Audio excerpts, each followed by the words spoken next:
Hey, good day. How are you doing? This is Pastor H at your service. Today I'm talking about the God complex. This is such a complex and very interesting subject. And the question is there a God?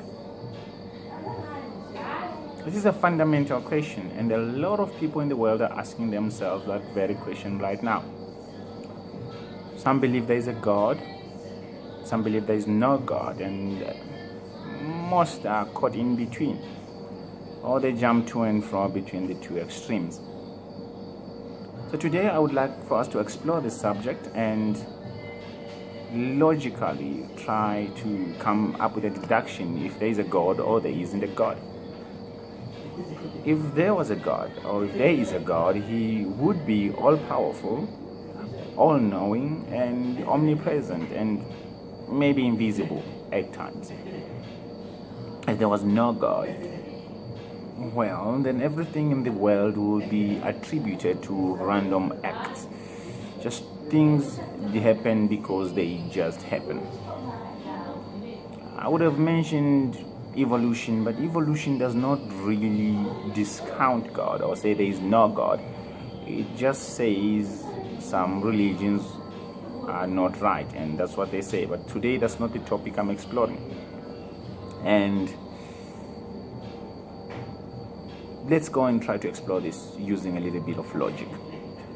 The first argument which people give, or one of the major arguments in the theological field, is to say creation is unique.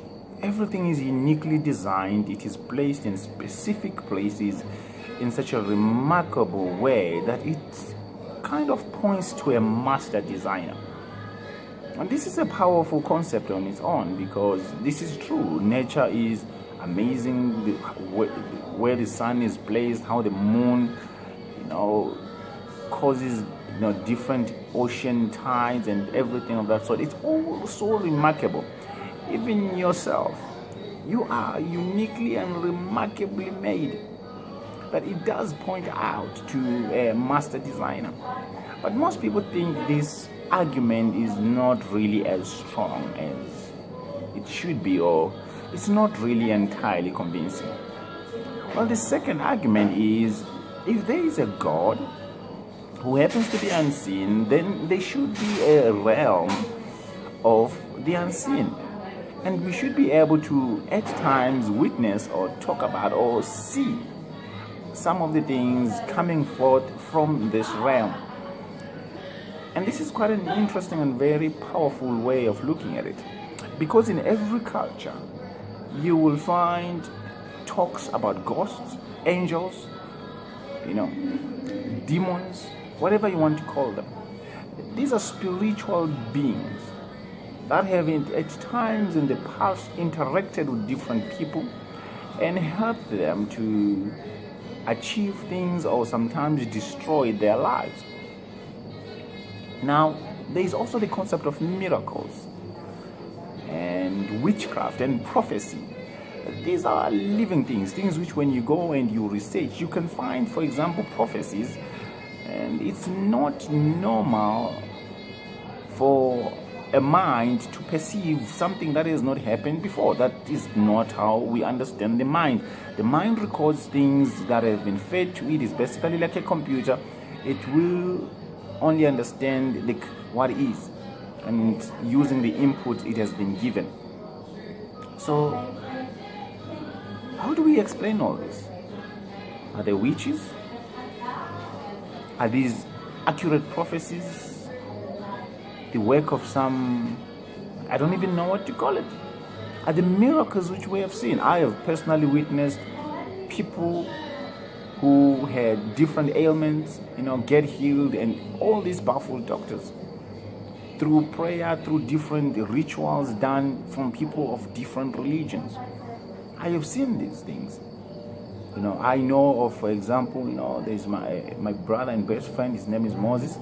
And what happens when you go and visit his rural areas and you sleep in the house, you are going to wake up outside, and you would not have felt anyone or anything touching you and pushing you outside. So things like that are very evident in especially the African culture, and these are things which we have seen and heard from people we know and trust to be speaking the truth. So there is an unseen realm. And as in any realm, if there is an unseen realm, who is in charge of it? Who created it? How does it work? We know that, for example, the seen world, or if you can talk about a country, it is run by a government, and the government is run by the president, and so on and so forth. Although it's different because of the different styles, but it's basically the man at the top is called the president. So if there is a spiritual realm, who's running it? There must be a higher being, and we call him God. Now, if we can logically lean towards the existence of a God rather than his non-existence, then we might be further from enlightenment than we thought. The next question would be, if God exists, who is he? And what does he want from us? Well, that's it for today. Check me out on my YouTube channel, Pastor H Talk, as we explore a little bit more on this subject, and we get to find out who God is. Because most evidence alludes to a master creator, master designer, and the evidence and the witnesses of people who have seen ghosts, people who have encountered demons, people who have encountered angels, alludes to the fact that there is a spiritual realm. And we can only say that spiritual realm is run by a higher being, whom I will call God at this particular point, because any system must have someone running it. Otherwise, it just goes into chaos and no one obeys the rules, and it crumbles and is destroyed. So thank you very much for your time once again. I'm gonna